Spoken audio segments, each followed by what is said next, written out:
الرحيم رب اشرح لي صدري ويسر لي أمري واحلل عقدة من لساني يفقهوا قولي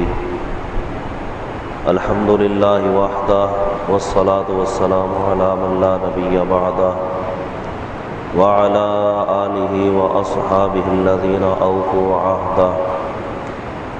أما بعد فأعوذ بالله من الشيطان الرجيم بسم الله الرحمن الرحيم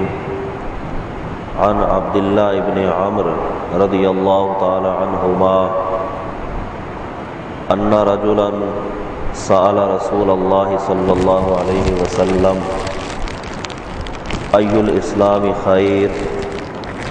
قال تطعم الطعام وتقرأ السلام على من عرفت ومن لم تعرف إن الله وملائكته يصلون على النبي يا أيها الذين آمنوا صلوا عليه وسلموا تسليما اللهم صل على سيدنا ومولانا محمد وعلى آل سيدنا ومولانا محمد وبارك وسلم صلاة وسلام عليك يا سيدي رسول الله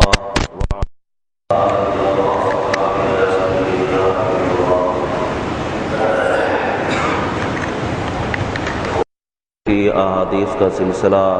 جو ہمارے درس میں شروع ہے، اسی سلسلے کی 12ویں حدیث مبارکہ جو کہ صحیح بخاری شریف پہلی جلد کے صفحہ نمبر 6 پر موجود ہے، وہ میں نے تلاوت کی، جس میں نبی پاک صاحب الاولاد صلی اللہ تعالی علیہ وسلم کی زبان حق ترجمان سے نکلے ہوئے جامع کلمات کا ذکر کیا گیا۔ اس سے پہلے کچھ احادیث مبارکہ میں اسلام کے متعلق نبی کریم صلی اللہ تعالی علیہ وسلم سے کیے گئے سوالات کے جوابات بیان کیے گئے تھے کہ کوئی شخص نبی کریم صلی اللہ تعالی علیہ وسلم کی بارگاہ میں آ کر سوال کرتا کہ اسلام کون سا افضل ہے، تو اللہ کے محبوب صلی اللہ تعالی علیہ وسلم اسے اسلام کی کسی خصوصیت کے بارے میں ارشاد فرماتے۔ یہ وہ احادیث مقدسات ہیں جو انسان کے ظاہری اور باطنی جتنے بھی معاملات ہیں ان کو درست کرنے میں رہنمائی کرتی ہیں۔ یہ بات تو ہمیشہ ذہن میں رہے کہ سب سے پہلے انسان کا عقیدہ درست ہونا چاہیے۔ جب اس کا عقیدہ درست ہوگا تو اس کے اعمال کا ثواب اللہ تبارک و تعالیٰ اسے عطا فرمائے گا، اور اگر عقیدہ ہی درست نہ ہوا کہ جس پر اسلام کی بنیاد ہے، تو پھر اسلام کے جتنے بھی ارکان ہیں جن کا خصوصیت کے ساتھ ذکر کیا گیا، ان کسی بھی ارکان میں سے کسی رکن کا ثواب اسے نہیں ملے گا۔ اور عقیدہ نبی پاک صاحب الاولاد صلی اللہ تعالی علیہ وسلم کی محبت پر قائم ہوتا ہے۔ اللہ کے محبوب صلی اللہ تعالی علیہ وسلم نے ان احادیث مقدسات میں جن اعمال کا تذکرہ کیا، پچھلے درس کی کچھ احادیث اگر آپ کو یاد ہوں تو وہاں یہ بیان کیا گیا تھا کہ بہترین مسلمان وہ ہے کہ جس کے ہاتھ اور زبان سے دوسرے مسلمان محفوظ رہے، یعنی نہ وہ اپنی زبان سے کسی مسلمان کو تکلیف اور اذیت دے اور نہ ہی اپنے ہاتھ سے کسی کو اذیت دے، تو اسے بہترین مسلمان شمار کیا گیا تھا۔ یہ حدیث مبارکہ جس کے راوی حضرت عبداللہ ابن عمرو رضی اللہ تعالی عنہما ہے، یہ وہ صحابی ہیں کہ جن کے پاس نبی کریم صلی اللہ تعالی علیہ وسلم کی احادیث کی تعداد حضرت سیدنا ابو ہریرہ رضی اللہ تعالی عنہ سے بھی زیادہ تھی۔ آپ جانتے ہیں کہ کثرت کے ساتھ حدیث کو روایت کرنے والوں میں حضرت ابو ہریرہ رضی اللہ تعالی عنہ سب سے آگے ہے، اور یہ حضرت عبداللہ ابن عمرو رضی اللہ تعالیٰ عنہ احادیث کو لکھتے تھے، حضرت ابو ہریرہ حدیث کو یاد کرتے تھے اور یہ لکھا کرتے تھے۔ چنانچہ ان کی لکھی ہوئی احادیث کی تعداد ان سے کہیں زیادہ تھی، لیکن انہوں نے نبی کریم صلی اللہ تعالیٰ علیہ وسلم کی جن احادیث کو بیان کیا وہ بیان کردہ تعداد حضرت ابو ہریرہ سے کم ہے۔ کم و بیش 700 احادیث مبارکہ انہوں نے روایات کی، اور نبی کریم صلی اللہ تعالیٰ علیہ وسلم کی یہ حدیث مبارکہ جو بخاری شریف کی پہلی جلد میں صفحہ نمبر 6 پر موجود ہے، حضرت عبداللہ ابن عمرو رضی اللہ تعالیٰ عنہ کہتے ہیں کہ ایک شخص نے نبی کریم صلی اللہ تعالیٰ علیہ وسلم سے سوال کیا، ان رجلا سأل النبی صلی اللہ علیہ وسلم، سرکار کی بارگاہ میں آیا اور اس نے آ کر سوال کیا، ای الاسلام خیر، کہ کون سا اسلام سب سے بہتر ہے۔ سوال کرنے کا مقصد یہ تھا کہ اسلام کی کون سی صفت، کون سی خوبی ایسی ہے کہ جو سب سے بہتر ہے، اور ان کے سوال کرنے کا مقصد یہ ہوتا تھا کہ جب سرکار جواب عطا فرمائیں اور اسلام کی اس خوبی کا ذکر کریں تو ہم اس پر عمل کرنا شروع کر دیں،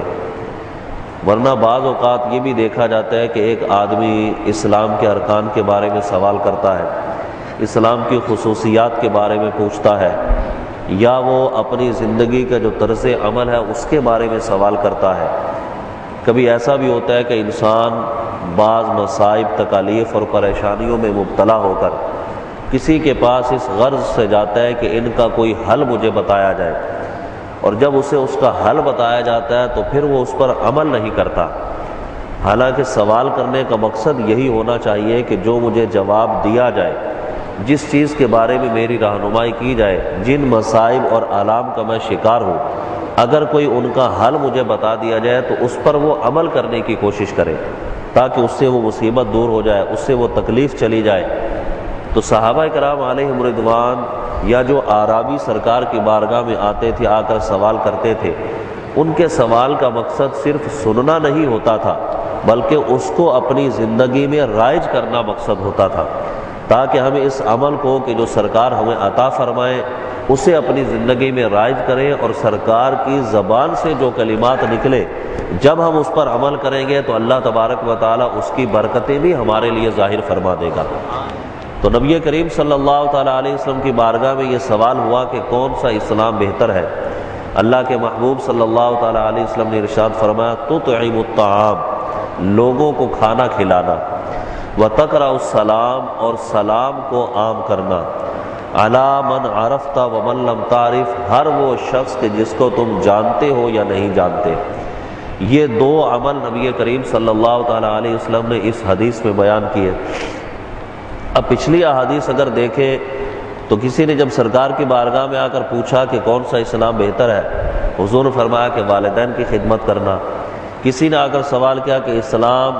کی کون سی صورت افضل ہے، تو حضور نے فرمایا کہ جہاد کرنا۔ کہیں نماز کے بارے میں حکم دیا، کہیں کسی اور فضیلت کا تذکرہ کیا، کہیں ارشاد فرمایا کہ صدقہ کرنا بہتر ہے۔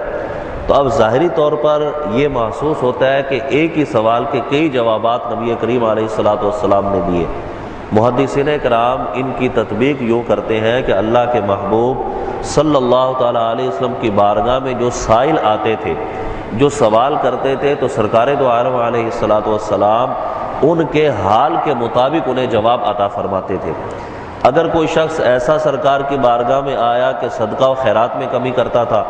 نبی کریم علیہ الصلوۃ والسلام نے ارشاد فرمایا کہ اسلام میں سب سے افضل عمل ہے صدقہ و خیرات کرنا۔ کوئی شخص جہاد میں نہیں جانا چاہتا تھا، اس کے لیے فرمایا کہ جہاد کرنا سب سے افضل ہے۔ کوئی اپنے ماں باپ کی خدمت میں کوتاہی کرتا تھا، اس کے لیے فرمایا کہ والدین کی خدمت کرنا۔ کوئی جو ہے وہ سلام میں کمی کرتا تھا، اس کے لیے فرمایا کہ سلام کو عام کرنا۔ تو غرض یہ کہ جس معاملے کا وہ سوال لے کر آیا تو سائل کے احوال میں جس چیز کی کمی تھی، سرکار نے وہ ارشاد فرما کر اس کی رہنمائی اس طرح سے کی کہ اس عمل کی تمہارے اندر کمی ہے، لہذا اسے پورا کر لو، اور یہی تمہارے لیے اسلام کی سب سے بڑی خوبی ہے۔ تو ایک مسلمان کے لیے یہ تمام اعمال ہی افضل ہے، صدقہ و خیرات کرنا، والدین کے ساتھ حسن سلوک کرنا، جب جہاد فرض ہو جائے تو اس کے لیے گھر سے نکلنا، اسی طرح لوگوں میں سلام کو عام کرنا، لوگوں کو کھانا کھلانا، ان کی رہنمائی کرنا، ان کی مدد کرنا، یہ وہ اعمال ہیں کہ جو انسان کے ظاہر اور باطن کو ستھرا کر دیتے ہیں۔ چونکہ میں نے عرض کیا کہ عقائد پر سارے معاملات کی بنیاد ہے، عقیدہ درست ہے تو اس کے بعد اسلام یہ ایک مسلمان کو یوں ہی نہیں چھوڑ دیتا کہ کلمہ طیبہ پڑھ لیا اب اس کا کام ختم ہو گیا، جیسا کہ ہمارے بعض نادان مسلمانوں کا یہ ذہن ہوتا ہے کہ بس مسلمان ہو گئے یہی ہمارے لیے کافی ہے، اپنا نماز کی طرف راغب ہے، نہ رمضان کے روزے رکھتے ہیں، نہ کسی نیکی کی طرف مائل ہوتے ہیں، اور جب انہیں اس چیز کی ترغیب دلائی جاتی ہے تو یہ نعرہ ان کی زبان پر ہوتا ہے کہ ہم تو مسلمان ہیں، ہماری تو مغفرت ہو جائے گی۔ اگر یہی قاعدہ کلیہ اپنا لیا جائے تو پھر احادیث مقدسات میں اعمال کی جو وقت بیان کی گئی، نبی کریم علیہ الصلوۃ والسلام نے بار بار جو رہنمائی فرمائی ان اعمال کی طرف، صحابہ کرام علیہم رضوان کہ جن کی زندگیاں اگر ہم دیکھیں تو ایک ایک لمحہ ان کا اللہ تبارک و تعالیٰ کی طاعت و عبادت میں صرف ہوتا تھا۔ نبی کریم صلی اللہ تعالیٰ علیہ وسلم سے اس قدر محبت کے سرکار کے ایک اشارے پر اپنی جان قربان کرنے کے لیے تیار رہتے تھے۔ ان کے اعمال کو اگر ملاحظہ کریں تو وہ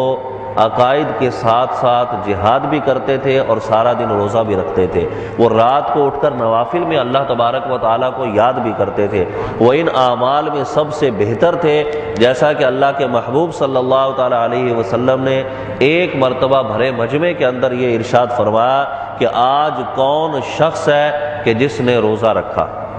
سیدنا صدیق اکبر رضی اللہ تعالیٰ نے عرض کیا انا یا رسول اللہ صلی اللہ تعالیٰ علیہ وسلم، اے اللہ کے محبوب میں نے روزہ رکھا ہے۔ سرکار نے پھر ارشاد فرمایا کہ آج کون شخص ہے کہ جس نے کسی بیمار کی بیمار پرسی کی ہے؟ سیدنا صدیق اکبر رضی اللہ تعالیٰ نے کھڑے ہوئے انا یا رسول اللہ صلی اللہ علیہ وسلم، میں نے کسی کی بیمار پرسی کی ہے۔ سرکار نے ارشاد فرمایا کہ آج کون ہے جس نے بھوکے کو کھانا کھلایا؟ سیدنا صدیق اکبر کھڑے ہوئے یا رسول اللہ میں نے یہ عمل کیا ہے۔ غرض یہ کہ جس عمل کا سرکار ارشاد فرماتے رہے، سیدنا صدیق اکبر رضی اللہ تعالیٰ نے عرض کیا کہ میں نے یہ اعمال کیے ہیں، تو اللہ کے محبوب صلی اللہ تعالیٰ علیہ وسلم نے ارشاد فرمایا کہ جس شخص کے اندر یہ اعمال جمع ہو جائے اللہ تبارک و تعالیٰ اسے ضرور جنت میں داخل فرما دے گا۔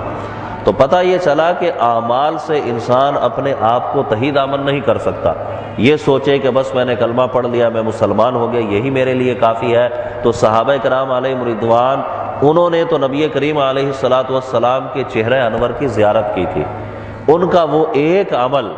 صحابی اسی بنا پر صحابی بنا کہ اس نے اپنی آنکھوں سے اللہ کے محبوب صلی اللہ تعالیٰ علیہ وسلم کا دیدار کیا ہے، اور یہ ایک ایسا عمل ہے کہ جو اب کسی کو نصیب نہیں ہو سکتا۔ اور اس عمل کی بنیاد پر محدثین کرام نے لکھا کہ صحابہ کرام علیہم رضوان اگر اللہ کی راہ میں ایک سا جو خیرات کر دیں تو وہ ساری امت کے تمام چیزوں کو خیرات کرنے سے افضل قرار دیا جائے گا، اس لیے کہ انہیں جو نعمت حاصل ہے وہ آج کسی کو حاصل نہیں ہو سکتی۔ تو اب اس قدر فضائل و مراتب پانے کے باوجود ان لوگوں نے اعمال کو نہیں چھوڑا۔ یہ جب نبی کریم صلی اللہ تعالیٰ علیہ وسلم سے سنتے تھے کہ حضور نے فرمایا کہ یہ اسلام کی سب سے اچھی خوبی ہے، یہ اسلام کی سب سے بڑی خصلت ہے، تو اس پر عمل کرنا شروع کر دیا کرتے تھے۔ یہ نہیں کہتے تھے ہم مسلمان ہیں ہمارے لیے اسلام لانا ہی جنت میں داخلے کا سبب ہے، بلکہ ان کی نظر تو اس بات پر رہتی تھی کہ جس چیز سے محبوب کریم علیہ الصلوۃ والسلام خوش ہوتے ہمیں وہ ہر چیز کر دینی چاہیے،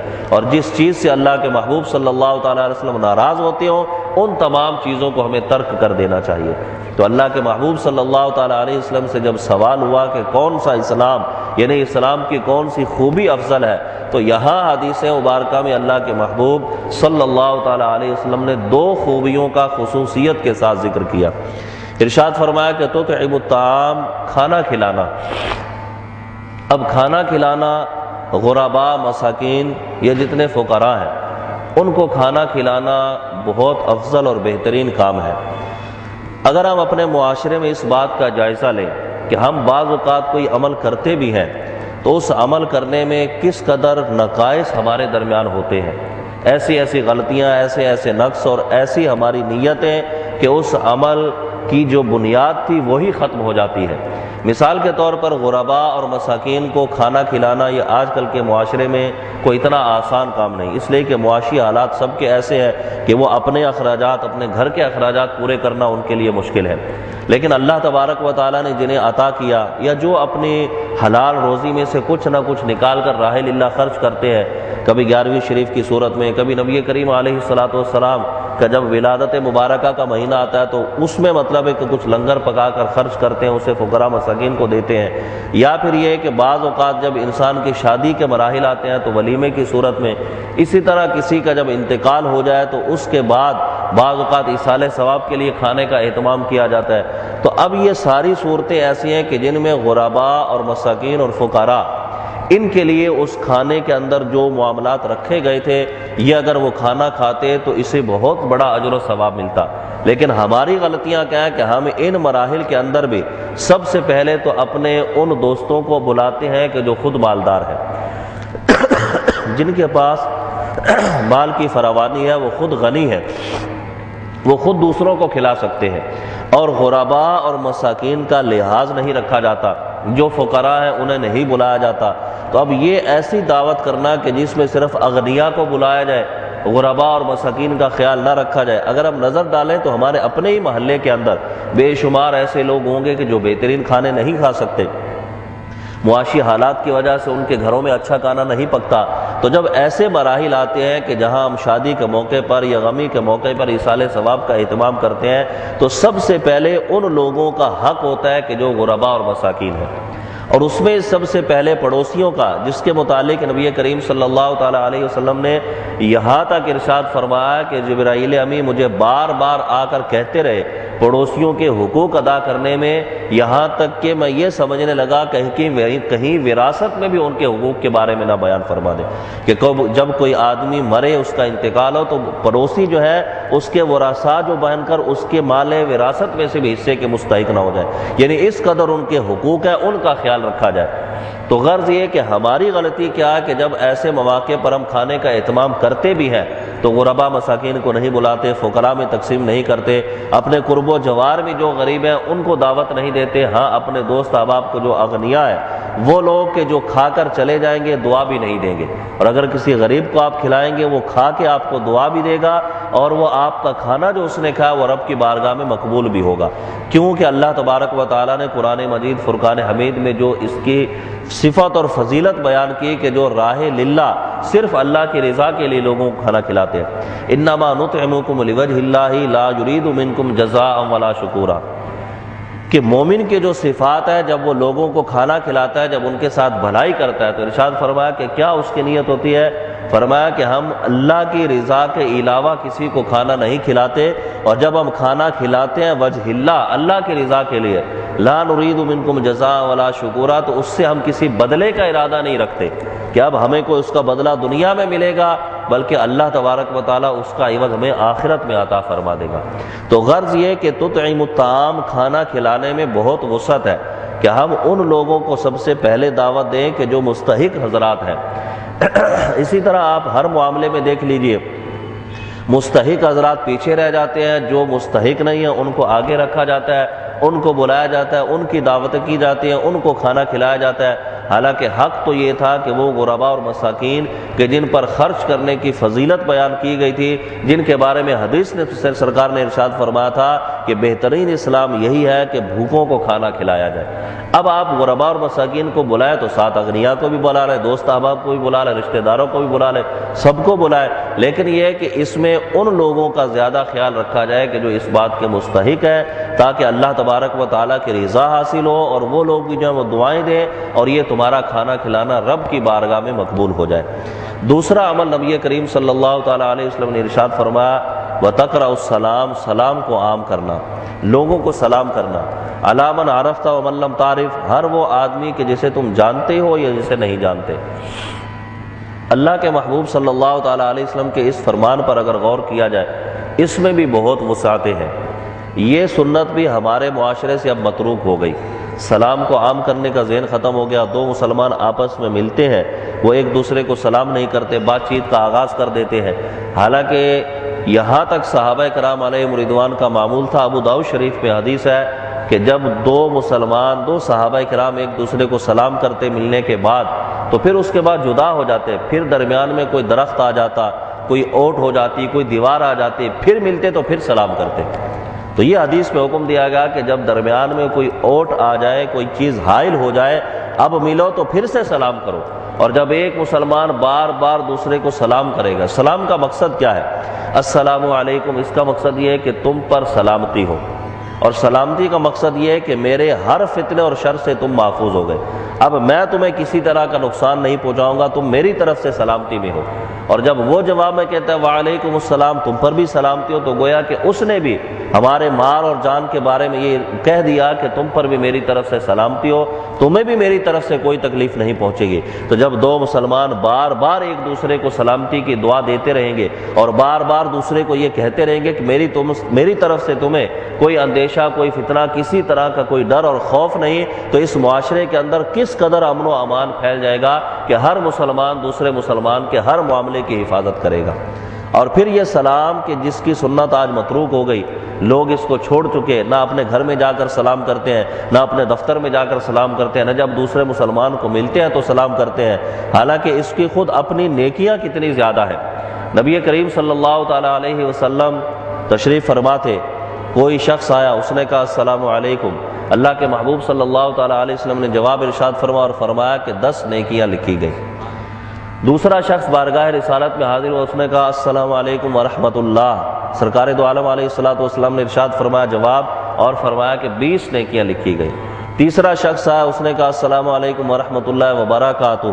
سرکار نے جواب ارشاد فرمایا کہ 30 نیکیاں لکھی گئی۔ ایک اور حدیث میں یہ بھی ذکر کیا کہ کسی نے آ کر السلام علیکم ورحمۃ اللہ وبرکاتہ ومغفرۃ یہ کلمات کہے تو فرمایا اس کے لیے 40 نیکیاں لکھی گئی۔ تو غرض یہ کہ ایک سلام کرنے کے اندر اللہ تبارک و تعالیٰ کے معصوم فرشتے رب کے حکم سے اس کے نامہ اعمال میں 40 نیکیاں درج فرما دیتے ہیں۔ تو جب بار بار ایک سلام کرنے کی عادت ہوگی، جب مسلمان سے ملاقات ہوگی، تو آپ اندازہ لگائیں کہ دن بھر میں کتنی نیکیاں اس کے نامہ اعمال میں لکھی جائیں گی۔ ہاں، جتنے الفاظ حدیث میں بیان کیے السلام علیکم ورحمۃ اللہ وبرکاتہ ومغفرۃ، یہی الفاظ ہیں خیر و بھلائی اور برکت کے، انہی پر قائم رہا جائے۔ بعض لوگ اپنی طرف سے پھر وہ جنت المقام، دوزخ الحرام یہ الفاظ ملاتے ہیں، یہ حدیث سے ثابت نہیں، نہ ہی یہ سنت ہے۔ سنت یہی ہے السلام علیکم ورحمۃ اللہ وبرکاتہ ومغفرۃ۔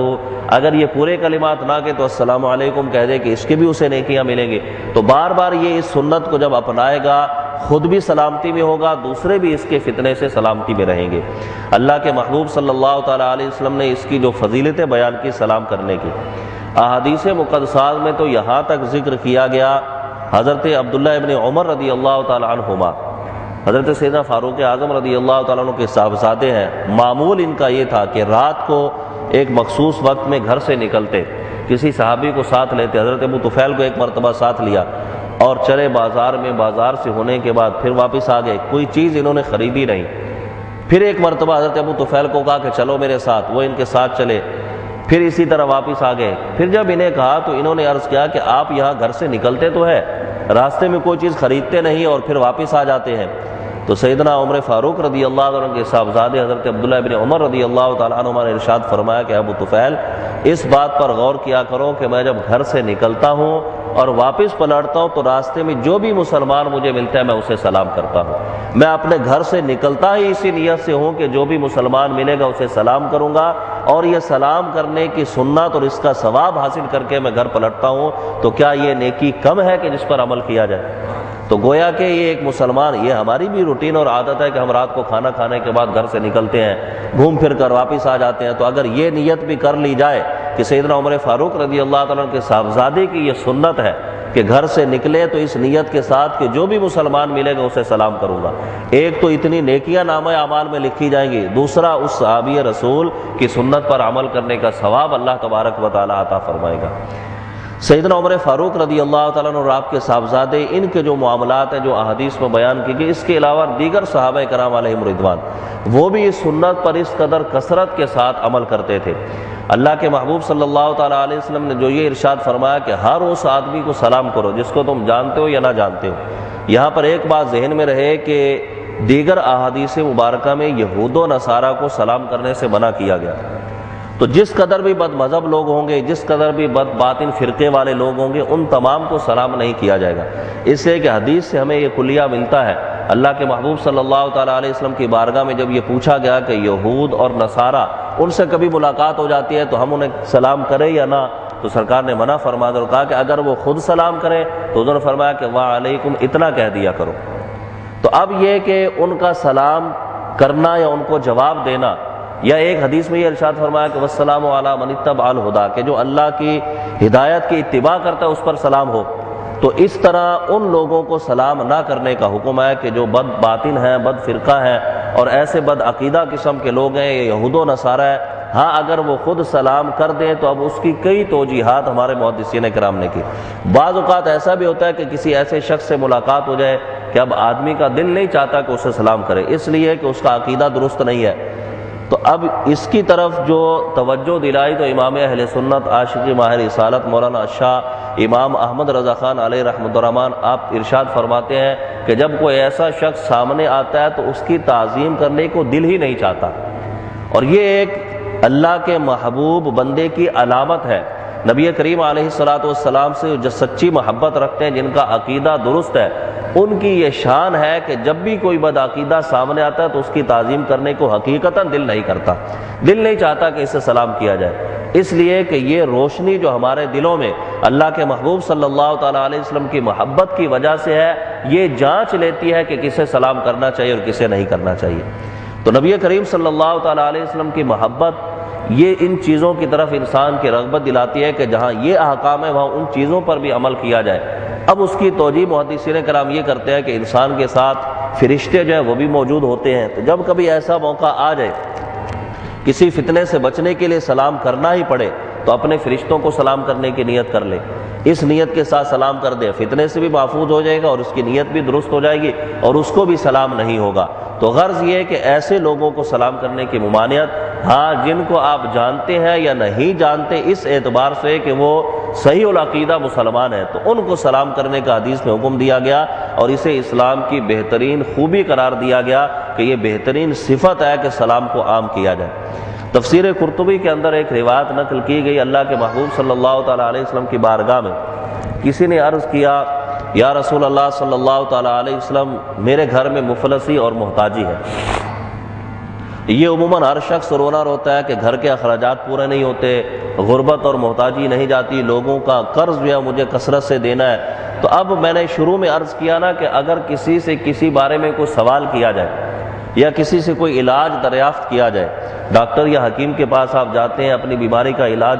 اس غرض سے، تو جو وہ دوا آپ کو دیتے ہیں وہ آپ ہر صورت میں استعمال کرتے ہیں. کیوں استعمال کرتے ہیں؟ جانتے ہیں کہ اس میں مجھے فائدہ ملے گا، اس میں مجھے شفا ملے گی، اسے آپ استعمال کرتے ہیں. آپ کا دل چاہتا ہے جب بھی کھاتے ہیں، دل نہیں چاہتا جب بھی کھاتے ہیں. لیکن یہی صورت ان احادیث مبارکہ میں کہ جن لوگوں نے آ کر سرکار کی بارگاہ میں سوال کیے، حضور نے جواب عطا فرمائے، تو ان کی یہ نیت ہوتی تھی کہ ہم اس کو اپنی زندگی میں لا کر اس کی برکتیں حاصل کریں گے.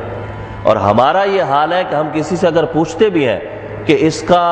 حل کیا ہے، اس غربت اور محتاجی کو دور کرنے کا طریقہ کیا ہے، ہمارے گھر میں پریشانی اس کا طریقہ کیا ہے، کسی کو نظر لگی اس کو دور کرنے کا طریقہ کیا ہے، تو جب اسے طریقہ بتایا جاتا ہے تو پھر اس پر عمل نہیں کرتا، تو ظاہر سی بات اس کے ثمرات بھی اسے نہیں ملتے. ہم صرف سنتے ہیں، سننے کے بعد اس پر غور و فکر ہی نہیں کرتے. حالانکہ احادیث مقدسات میں جن چیزوں کی ترغیب دلائی گئی اور جو علاج بتایا گیا، اگر کوئی شخص ان پر عمل کرے تو یقیناً اللہ تبارک و تعالیٰ اس کو اس کی برکتیں عطا فرمائے گا. اس لیے کہ اللہ کے محبوب صلی اللہ تعالیٰ علیہ وسلم کے فرمان میں کسی کو شک و شبہ ہو ہی نہیں سکتا. تو بارگاہ رسالت میں عرض کیا گیا کہ میں غریب ہوں، محتاج ہوں، مفلس ہوں، اس کا کوئی حل بتایا جائے. اللہ کے محبوب صلی اللہ تعالیٰ علیہ وسلم نے اس کا حل اسے ارشاد فرمایا، بیان کیا اسے. اب اس نے جب اس پر عمل کیا، اپنی زندگی میں اس کو لے کر آیا، وہ علاج کیا تھا؟ ارشاد فرمایا کہ جب تم اپنے گھر میں داخل ہو تو سلام کیا کرو. گھر میں داخل ہونے کے بعد سب سے پہلا کام سلام کرنا ہے. بسم اللہ پڑھ کے آدمی گھر میں داخل ہو پھر سلام کرے. گھر میں کوئی شخص موجود ہے یا موجود نہیں ہے جب بھی سلام کرے. اب کوئی شخص موجود نہیں ہے تو سلام کرے، اور اس نیت کے ساتھ حضرت مولا علی قاری رحمۃ اللہ تعالیٰ علیہ فرماتے ہیں کہ ہر مومن کے گھر میں نبی کریم علیہ الصلوۃ والسلام کی روح مبارکہ تشریف فرما ہوتی ہے. تو سرکار پر صلاۃ والسلام پڑھے، الصلوۃ والسلام علیک یا رسول اللہ، یہ پڑھ لے. گھر میں کوئی آدمی موجود نہیں ہے، ہاں گھر کے افراد موجود ہیں تو اب کسی ششو پنج میں نہ رہے کہ بعض اوقات آدمی شرماتا ہے، گھر میں بیوی ہے تو اس کو سلام کرنے سے شرما رہا ہے، بچہ ہے تو سلام کرنے سے شرما رہا ہے. اب ان سے شرمانا کیا، سلام کرنے میں تو اس قدر فضائل اور برکتیں ہیں کہ اللہ کے محبوب صلی اللہ تعالیٰ علیہ وسلم نے جو حدیث میں یہ ارشاد فرمایا طریقہ سلام کرنے کا کہ چھوٹا بڑے کو سلام کرے، لیکن خود اپنا عمل کیا تھا کہ حضرت انس بیان کرتے ہیں کہ ہم بچے تھے، کھیل رہے تھے، سرکار جب تشریف لاتے تو بچوں کو خود سلام میں پہل کیا کرتے تھے، اور حضور علیہ الصلوۃ والسلام کا سلام میں ابتدا کرنے کا عمل آج بھی جاری و ساری ہے۔ حضرت شیخ عبدالحق محدث دہلوی رحمۃ اللہ تعالی علیہ فرماتے ہیں کہ اب بھی سرکار کے روضہ انور پر جب کوئی شخص حاضر ہوتا ہے اور اس نیت کے ساتھ کہ میں سرکار کی بارگاہ میں سلام عرض کروں، یہ جب وہاں پر پہنچتا ہے تو اس سے پہلے کہ یہ سلام کرے سرکار اسے سلام فرما چکے ہوتے ہیں۔ تو گویا کہ نبی کریم علیہ الصلوۃ والسلام سلام میں خود ابتدا کیا کرتے تھے۔ تو حضور نے یہ ارشاد فرمایا کہ جب کوئی شخص گھر میں داخل ہو، وہ داخل ہونے کے بعد سلام کرے، پھر نبی کریم علیہ الصلوۃ والسلام پر درود و سلام پڑھے، اور ارشاد فرمایا کہ ایک مرتبہ سورہ اخلاص پڑھ لے، قل هو اللہ احد اللہ الصمد لم یلد ولم یولد ولم یکن لہ کفوا احد۔ تمام مسلمانوں کو یاد ہوتی ہے۔ اب یہ عمل وہ شروع کر دے، جس کے گھر میں محتاجی ہے، جس کے گھر میں فقر و فاقہ ہے، اس شخص کو جب سرکار دو عالم علیہ الصلوۃ والسلام نے اس کی ترغیب دلائی، اس نے یہ عمل شروع کر دیا۔ راوی کہتے ہیں کہ اللہ کے محبوب صلی اللہ تعالیٰ علیہ وسلم نے جو اسے تعلیم دی تھی، اس نے اپنی زندگی میں اسے نافذ کیا، تو ہم نے یہ دیکھا کہ وہ آدمی جو فقر و فاقہ رکھتا تھا، جو محتاج تھا، اللہ نے اسے اتنا دیا کہ اب وہ اوروں میں تقسیم کیا کرتا تھا۔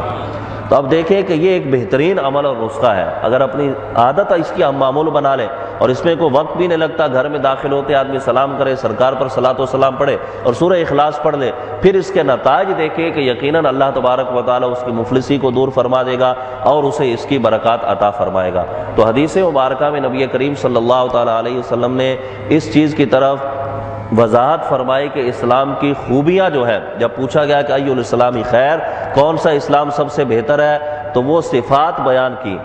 اب اس سے آدمی یہ نہ سوچے کہ نماز روزہ یہ سب چیزیں کچھ نہیں، بس خالی اس پر عمل کرنا ہے، وہ تمام چیزیں اپنی جگہ پر۔